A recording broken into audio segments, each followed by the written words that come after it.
कौन हड़प करके बैठा हुआ है? वक्फ बोर्ड लेकर के बैठा हुआ है। देवबंद जमात का मतलब समझते हैं क्या है? आप जिस देव की पूजा करते हैं उसको बंद करना। अच्छा, देवबंद यही मतलब ही निकलता है। आप जिस देव की पूजा करते हैं उसको बंद करना। इस्लाम की 4 स्ट्रैटेजी है, जो बात नेहरू जी भी जानते थे, गांधी जी भी जानते थे, इंदिरा गांधी जी भी जानती थी।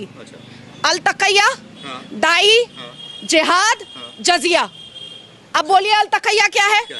अल तकैया हिंदू मुस्लिम भाई भाई, आपका खून लाल मेरा खून लाल, हम दोनों संविधान को मानेंगे जब हम टुकड़े टुकड़े गैंग रहते हैं। जब इस्लाम के मानने वाले थोड़े थोड़े होते हैं तब। उसके बाद फिर आ जाता है दाई। अब आपने मेरे ऊपर बिलीव कर लिया अल तकैया में कि ये तो मेरे संविधान को भी मान रही है, मेरी मिट्टी को भी मान रही है, हम दोनों का खून लाल भी बोल रही है। उसके बाद आता है इस्लाम की दावत। आपका धर्म खराब, मेरा इस्लाम अच्छा। आपका धर्म में इतने सारे भगवान, मेरे इस्लाम में एक ही अल्लाह।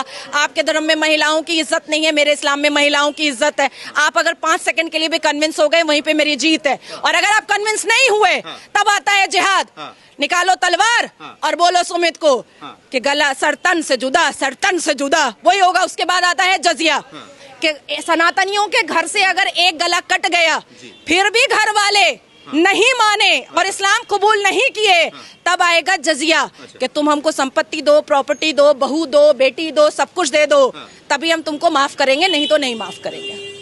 ये मतलब होता है। हाँ, ये 4 स्ट्रैटेजी है इस्लाम वालों की, और ये 4 पर चल रहे हैं, चलते आ रहे हैं। और अब भी अगर सनातनियों को नहीं समझ में आ रहा है तो और कैसे समझाया जाएगा भाई? मुझे तो मतलब दुर्भाग्य लगता है कि मजारों पे सनातनी जा करके मुंह का बदबू लेते हैं, पानी फुकवाते हैं।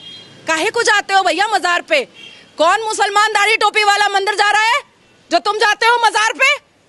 और हमारे अल कुरान ने तो मजार परस्ती मना किया है, गुनाह कहा है।